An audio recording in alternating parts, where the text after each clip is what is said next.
The Minister of Trade, Industry and Competition, Park Stow, says that South Africa remains committed to the cause as the government awaits substantive feedback from the United States. Now, their counterparts in the US are still to provide a final status on the framework deal. And this as the US is expected to implement the 30% import tariff against South African goods from tomorrow.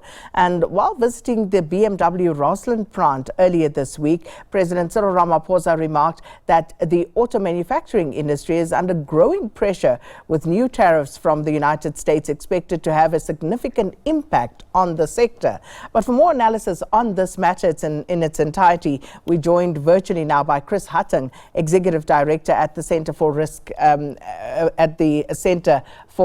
Risk. And Chris, thanks so much. Good to have you with us. And this, of course, is a literal countdown now as the minutes tick by. But we hear from Trade and Industry, that department, saying they're still awaiting some response from the U.S. administration. Do you think it's going to come? Good morning, Sakina. I think there could be the possibility, because President Trump and his administration, they're using the threat of higher reciprocal tariffs in not just trade negotiations, but in their negotiations in other foreign policy and geopolitical matters. We saw, for example, the 25% tariff on India, and a large part of that, I think, is trying to place pressure on India to in turn put pressure on Russia. We also see the possibility of 50% tariffs on Brazil, and that's ostensibly for the alleged former bad treatment of the former president, Mr. Bolsonaro. So there are various factors at play here. It's not exclusively just trade that the U.S. is focusing on. They're introducing other non-trade matters into sort of trade and tariff negotiations. I think this is an ongoing sort of dance, an ongoing issue for South Africa and many other countries to try and navigate. So, the 30% tariff, I think, likely to come in tomorrow, but it doesn't mean it's a settled story, as it were. I think the US and President Trump, they're looking for which countries engage with them on their terms, who comes to the table, who grabs their attention in a positive kind of way. I think President Trump, in a sort of roundabout way, respects when he gets some pushback and when countries grab his attention with some creative deal-making and diplomacy. So let's see how DTIC, DIRCO and others deal with this going forward.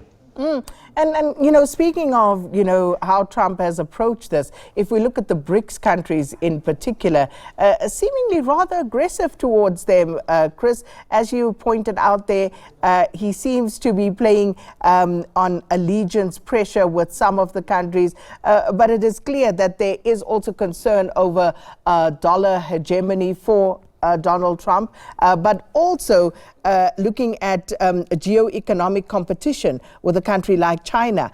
So trying to avert all of that, it seems that he has taken quite an aggressive stance towards BRICS member states. Yeah, I think that's a very good point around China, where the US, perhaps in the past, countries like the US, China, maybe Russia, one or two others, they would have always been transactional with some of their trade and investment policy, but the US now becoming just more openly transactional, as it were. And now it's up to sort of trading partners, countries like South Africa, to decide what they take on board from what the US is communicating. Questions around a country's sovereignty, around domestic policies. How far does one go? And also trying to play a longer game. So does South Africa think it's to South Africa's interests from a values point of view, and also from a growth, jobs creation, investment, skills sharing point of view? If this is where things are going in a bit of a reductionist way, that one has to choose either between the US or China, I think the US is trying to target an entity like BRICS, which at times has been a conduit for more Chinese policies than not. BRICS in and of itself, of course, has many tensions between its own member states, not least of which India and China. So this could be one way for the BRICS countries to see whether the BRICS alliance really is of use in terms of trade and investment, and bringing them together to focus on those kinds of areas, not least of which, of course, the question around a currency that might challenge the dollar. I think that's a very long way off. As a member of BRICS, one would have to give up quite a bit of your own sort of currency sovereignty and your own reserve currency, as it were. So in our case, the rand and the role of the Reserve Bank. I think that's a a very complicated and difficult thing to deal with for a particular country like South Africa. So these notes, these possible long-term developments, I think President Trump is trying to deal with and mitigate. Of course, an unintended consequence could be that it pushes together countries in BRICS more so than they have been before. And of course, Chris, just bringing it, to the home front, and we know that we're still awaiting word. Donald Trump could very well do as he usually does, go onto social media to announce any sort of change. But in the absence of that, 30% is what it's looking like. So what is that immediate impact likely to be on South Africa, and which sectors do you believe will suffer the most? So I think in the short to medium term, we look at the agricultural sector and specifically exports in terms of citrus and wine. A lot of that produce and those products would likely have been exported to the US already in the hope of trying to avoid some of these higher tariffs. We saw similar moves by exporters in countries like China earlier this year when we had the escalating tariff war between the US and China, where Chinese companies just tried to get their goods out and onto US shelves before those possible higher tariffs came in. So a lot of that South African export could likely already be in the US, but of course then there's the longer term question about sort of sustainability and feasibility for those exports going forward, should the 30% come into place. So number one, we look at agricultural, some of those products I mentioned, and then number two is automotive and manufacturing, also mining. We could possibly look at some exemptions. I mean, that would also be part of the deal making. We've seen this in the deal between the US and the European Union, between the US and Japan, between the US and South Korea, where, for example, South Korea and Japan have the 15% tariffs, but then there's also exemptions on certain exports to the US, also from the EU for their auto manufacturers, which of course is a big part of the EU economy, and for Germany specifically, there's exemptions on not full automobiles, but at least on components and large parts thereof. So let's see if South Africa could, for example, in agriculture and auto, two vital sectors for our economy from a jobs point of view for a province like the Eastern Cape in terms of auto manufacturing. Let's see if they could maybe secure some exemptions. That could be the best case scenario, or the best way to make the best case of a very bad sort of situation. And speaking to that, Chris, President Ramaphosa said that the auto manufacturing industry currently supports more than 115,000 direct manufacturing jobs and more than 500,000 across the value chain, and that it contributes approximately 5.3% to our GDP. So that's not something to scoff at. But that being said, where can we look to for alternative markets or for some ways to mitigate what may happen with the United States? So one needs to look at just how well developed the US consumer markets are. That's broadly why they've been so important to South African exporters, sort of relatively medium to higher income levels and more developed consumer markets. So they have more spending power to buy South African exports, and indeed exports from many other countries like China, of course, the manufacturing hub of the world. But for South Africa, I think looking medium to long term, developing some of these other export markets, one looks at the growth in the Middle East, countries like the UAE, Saudi Arabia, Turkey, who themselves want to invest a lot in SADC and sub-Saharan Africa, so there could be some reciprocity in that regard. You look at exports into the rest of sub-Saharan Africa, that could be boosted by something like the Africa Continental Free Trade Area, which pushes the flow of goods, services, products, materials. If we can sort out ports, other issues around logistics and just the cost of moving goods across the continent.